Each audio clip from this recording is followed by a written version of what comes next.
સમાજની નહીં સમગ્ર દેશની દીકરીઓ બહાર શોપિંગમાં જતી હોય ને તો એના કમરે રિવોલ્વર લટકતી હોય છે સાહેબ। ગુજરાતની સુરક્ષાની વાત કરીએ તો આજે બી દેશનું સૌથી સુરક્ષિત રાજ્ય તરીકે ગુજરાત છે। ગુજરાતની અનેક દીકરીઓને ન્યાય અપાવવામાં ગુજરાત સરકારને સફળતા પ્રાપ્ત થઈ છે। તો સર્વપ્રથમ તમે જે કહ્યું એના પરથી મને માહિતી મળી, કારણ કે હું બેઠકમાંથી નીકળ્યો તમે વાત કરી। જગજીભાઈ સુતરિયા એક સામાજિક આગેવાન છે જે મહિલાઓના સશક્તિકરણ માટે અને ખાસ કરીને ગુજરાતની દીકરીઓ કોઈ પોલીસમાં જાય, આર્મીમાં જાય, દેશ હિતના કામોમાં આવે, સરકારી અલગ અલગ વિભાગોની અંદર ખાસ કરીને આ દીકરીઓ પોતાનું કેરિયર બનાવી શકે, રાજ્યની સેવા કરી શકે એ દિશામાં કામ કરતા હોય છે।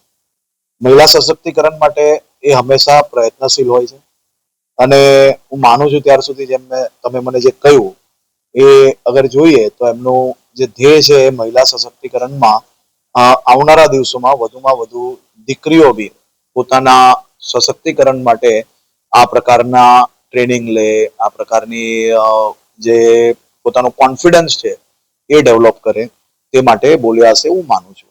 અને ખાસ કરીને ગુજરાતની સુરક્ષાની વાત કરીએ તો આજે બી દેશનું સૌથી સુરક્ષિત રાજ્ય તરીકે ગુજરાત છે અને ગુજરાત એક જ એવું રાજ્ય છે કે જ્યાં દીકરીઓ પર બનેલી ઘટનાઓમાં કડકમાં કડક પગલા જ માત્ર ભરાતા નથી, પરંતુ એ કોર્ટની અંદર બી લડીને રાજ્ય સરકારે દીકરીઓ પર જો કોઈ ઘટના બની હોય તો એની ઉપર સખ્ત કદમ ઉઠાવીને સખ્તમાં સખ્ત સજા અપાવવામાં ગુજરાત સફળ થઈ છે। તમે સૌ એના સાક્ષી છો કે 100 દિવસ અંદર ગુજરાતની અનેક દીકરીઓને ન્યાય અપાવવામાં ગુજરાત સરકારને સફળતા પ્રાપ્ત થઈ છે। ખાસ કરીને જઘન્ય અપરાધમાં તો ફાંસીની સજા, હમણાં જ 2 દિવસ પહેલાની વાત છે, ભરૂચ જિલ્લાના અંકલેશ્વરમાં માત્ર 72 દિવસની અંદર કેસ ચાલીને ગુનેગારને ફાંસીની સજા સંભળાવવામાં આવે।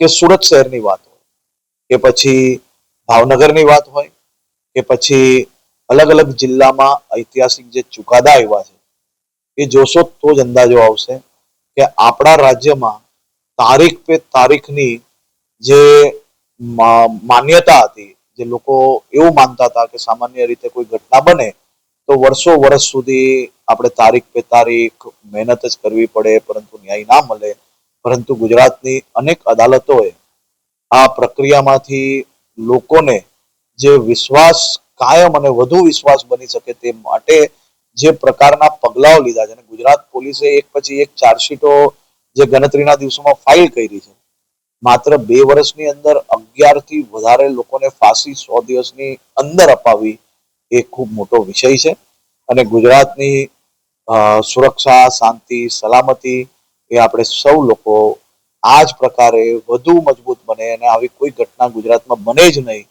તે પ્રકારની પરિસ્થિતિ ઊભા કરવા માટે ભૂપેન્દ્રભાઈ પટેલની સરકાર કાયમ છે। જગજીભાઈએ હંમેશા મહિલાઓ સશક્ત થાય, મહિલાઓ દેશ સેવામાં આગળ વધી શકે તે દિશામાં હંમેશા બોલતા હોય છે અને હું માનું છું કે એ જ દિશામાં એમને આજે બી કહ્યું છે। આભાર। કે ઇઝરાયલની જેમ એક વ્યક્તિ ભારતની અંદર એને ડિફેન્સની ટ્રેનિંગ આપવામાં આવે, એક વ્યક્તિ પોતાનું રક્ષણ અને દેશનું રક્ષણ કરવા માટે આપણી સમાજની નહીં સમગ્ર દેશની દીકરીઓ બહાર શોપિંગમાં જતી હોય ને તો એના કમરે રિવોલ્વર લટકતી હોય છે સાહેબ। हम जो कहत है वो 25 साल की एडवांस विजन की बात कर रहे हैं।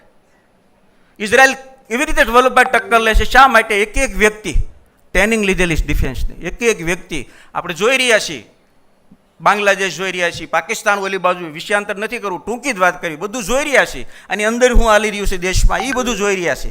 આ બધાને કેન્દ્રમાં રાખી અને ફરજિયાત લશ્કરની તાલીમ આપવી જોઈએ।